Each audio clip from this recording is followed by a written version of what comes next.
Halo, salam sehat. Kembali lagi ketemu gua di channel Bung Harpa. Dan udah lama kayaknya nggak bahas soal MUTV ya. Nah, kebetulan beberapa saat lagi MU akan bertanding main menghadapi Wolverhampton. Ini di pekan. Nah, ini ngomongin pekan susah karena dari 20 tim IPL ini ada yang baru main 17 kali, Burnley, kemudian ada yang udah main 21 kali, Man City dan Chelsea, ada yang udah main 18 kali, ada yang main 19 kali, dan juga ada yang main 20 kali. Jadi memang mengukur posisi atau poin ini agak-agak susah ya, karena let's say misalnya ke MU saat ini ada di posisi ke-7, poinnya 31. Ya, tapi Arsenal ada di posisi keempat, poinnya 35, beda 4 ya. Nanti gua akan share di sini apa klasemennya. Tapi MU ada 2 pertandingan sisa. Kalau menang terus, ya MU bisa peringkat keempat. Ya bahkan bisa nge-push ke peringkat ketiga ya. Walaupun nggak bisa, maksudnya mendekati peringkat ketiga. Jadi peringkat 4 cuman jaraknya dekat dengan Liverpool. Jadi susah kalau kita mau main klasemen. Ya, yang jelas MU di bawah Rangnick tampil terus semakin baik. Ya, tercatat Rangnick ini baru benar-benar in charge itu ketika menghadapi Crystal Palace ya, tanggal 5 Desember. Karena memang work permit-nya baru keluar tanggal 2 Desember. Sehingga dia ketika melawan Arsenal cuma nonton doang.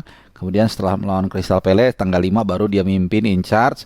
Dan setelah itu sudah 4 pertandingan di EPL ya. Di EPL tidak termasuk melawan Young Boys. Itu sudah 4 pertandingan dengan 3 kali menang, 1 kali seri. Dan belum pernah kalah. Kebobolan cuman 2 kali. Ya, jadi totalnya cetak 6 gol dan juga kebobolan 2 kali. Nah, gue sedikit meround up dulu lah situasi terakhir dari posisi MU dan secara umum IPL sebelum gue akan men-share line up pemain line up pemain menjelang pertandingan melawan Wolverhampton ya. Nah, lawan Wolverhampton ini juga nggak gampang, karena memang kalau kita lihat dari posisi Wolverhampton itu ada di peringkat papan tengah lah, peringkat ke-9 ya. Tapi kalau kita lihat dari pertahanan, ini adalah salah satu tim yang cukup tangguh ya, cukup tangguh. Kenapa gue mengatakan cukup tangguh? Karena baru 14 kali kebobolan ya. Yang paling sedikit kebobolan itu Man City 13 kali, dan kemudian ya Wolverhampton 14 kali. Jadi dia tim nomor 2 paling sedikit kebobolan. Jadi lebih baik dari Chelsea, lebih baik dari Liverpool, lebih baik dari Arsenal, West Ham, Tottenham Hotspur, Man United, yang bakal menjadi lawan mereka bahkan ya.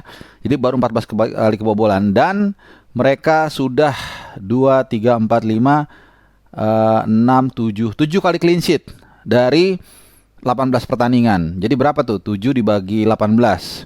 Coba kita sambil hitung-hitungan ya. Kurang lebih sih mungkin 40%-an ya. 7 bagi 18. Jadi sekitar 39% dari pertandingan yang dijalanin ini mereka mencatatkan clean sheet ya. Jadi bukan lawan yang kaleng-kaleng lah istilahnya Wolverhampton ini. Jadi tidak mudah bagi MU ya, walaupun grafik mereka juga sedang lagi bagus ya. Nah, kemudian sedikit gue mau singgung sekali lagi sebelum, atau mungkin kalau nanti gue udah share di samping sini line up-nya sambil kita lihat line up, siapa saja sih pemain yang tampaknya akan menjadi tulang punggung atau yang kelihatannya nggak akan digeser sama Rangnick ya. Jadi kita akan lihat dari 4-5 pertandingan yang sudah dijalanin. Di bawah Mister Gawang, gue yakin udah bisa nebak, De Gea tidak ada masalah. Ini pemain yang satu dari 2 pemain yang selalu ditampilkan oleh Rangnick setiap detik bersama dengan Maguire ya di EPL sejak Rangnick datang. Sama-sama selalu starter dan tidak pernah tergantikan. 2 nama ini, De Gea dan Maguire. Nah, kemudian partnernya gimana? Di double center back selalu ganti-ganti. Varane sempat awal Lindelof, kemudian sempat Varane dan juga sempat Bailey. Jadi dia masih mungkin ngeliat-ngeliat partner yang cocok dengan Maguire. Nah, bagaimana dengan fullback? Di awal-awal Dalot dan juga Alex Telles cukup oke, tapi pelapisnya juga menurut gue tidak kalah oke juga. Wan-Bissaka dan Luke Shaw. Yang menarik adalah sebenarnya Alex Telles dan gini. Menurut gue nih fullback mereka ini yang paling sempurna dalam arti saling mengisi, komplemennya cocok. Jadi gini, kalau di kanan Dalot itu lebih bisa lebih menyerang, Wan-Bissaka lebih cenderung bertahan. Di kiri juga sama, Luke Shaw lebih cenderung menyerang, Alex Telles 50-50 ya, tapi kuat juga bertahan lah, cenderung lebih, menurut gue lebih cenderung bertahan. Jadi banyak pilihan yang bisa didapatkan sama si Rangnick di fullback kanan dan kiri dengan dengan pilihan yang cukup variatif, dan juga bedanya gapnya kualitasnya nggak jauh antara pemain utama, bek kanan, bek kiri utama dengan pelapisnya. Jadi ini menarik. Mungkin gue yakin akan dirotasi ya. Kemudian kita sedikit ke tengah, ke center back. Nah, center back ini yang nggak tergantikan juga adalah McTominay. McTominay ini juga selalu dimainkan dari mulai melawan melawan Crystal Palace. Dia ditampilkan bersama Fred, kemudian juga menghadapi Norwich, menghadapi Newcastle juga, walaupun nggak full time, dan juga menghadapi Burnley kemarin. Jadi dalam 4 laga IPL di bawah Rangnick, McTominay selalu starter. Ini juga sama, gua rasa nggak tergantikan. Duetnya memang kelihatannya sih dengan Fred ya, walaupun dia sempat coba dengan Matic juga di pertandingan melawan Burnley, tapi kelihatannya sih yang lebih sering dimainin Fred ya, karena Fred main dalam tiga laga IPL di bawah Rangnick ya. 1 kali Matic temenin si McTominay selalu 4, Fred 3 kali, Matic sekali. Nah itu gelandang bertahan. Jadi McTominay utama, kemungkinan duitnya dengan Fred. Kemudian kita ke attacking midfielder ya, kira-kira 3 pemain ini siapa aja. Oke, sebelum kita ke 3 ini gue langsung lompat dulu deh ke depan. Depan tuh Ronaldo udah gak ada masalah. Cristiano Ronaldo kelihatannya memang dia akan bukan menampilkan seorang target man ya, tapi Ronaldo ini kelihatannya apapun posisinya akan menjadi pilihan utama. Apakah dia sebagai target man alone di depan atau duet dengan Rashford, pokoknya pasti main. Nah sekarang siapa 3 nih gelandang serangnya? Nah ada 4 pemain yang punya potensi untuk mengisi posisi tersebut.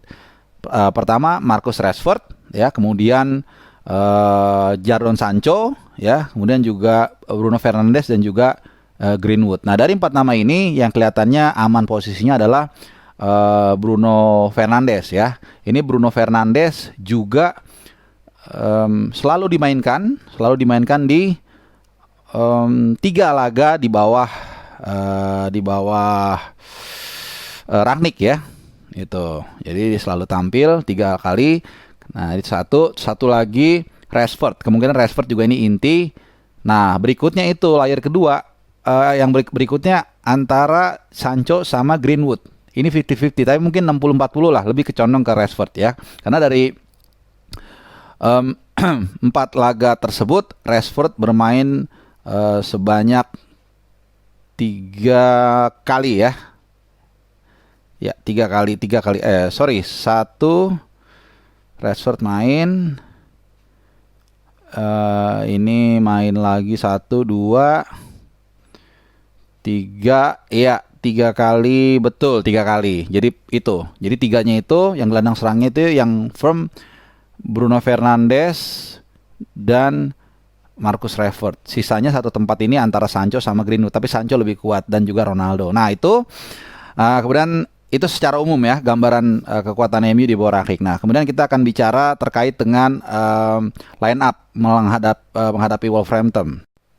Ya kita udah dapat nih line up terbaru atau line up MU menghadapi Wolves, di mana memang di bawah Mister Gawang ini gua share tidak ada perubahan. David De Gea, kemudian di kiri Luke Shaw kembali menjadi andalan, dan juga Aaron Bissaka di kanan. Jadi ini paket utama ya. Ini 2 fullback yang menjadi pilihan utama sejak di era Ole kembali dipercaya.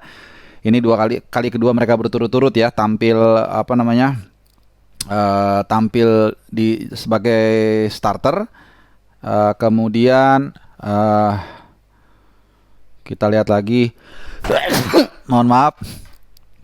Kemudian McTominay seperti yang gue bilang ini menjadi gelandang yang tidak tergantikan, gelandang bertahan, tapi ditemani kali ini oleh Matic ya, bukan Fred. Kemudian maju ke depan, jadi pakai 4-2-2-2 seperti biasa. Maju ke depan ada Sancho dan juga Greenwood Ini menarik ya, karena Greenwood juga sudah mulai mendapatkan tempat di dua atau tiga laga terakhir ya. Lawan Norwich tuh dia pakai Greenwood juga kan? Oh enggak, dua laga terakhir jadi ya si Greenwood jadi starter.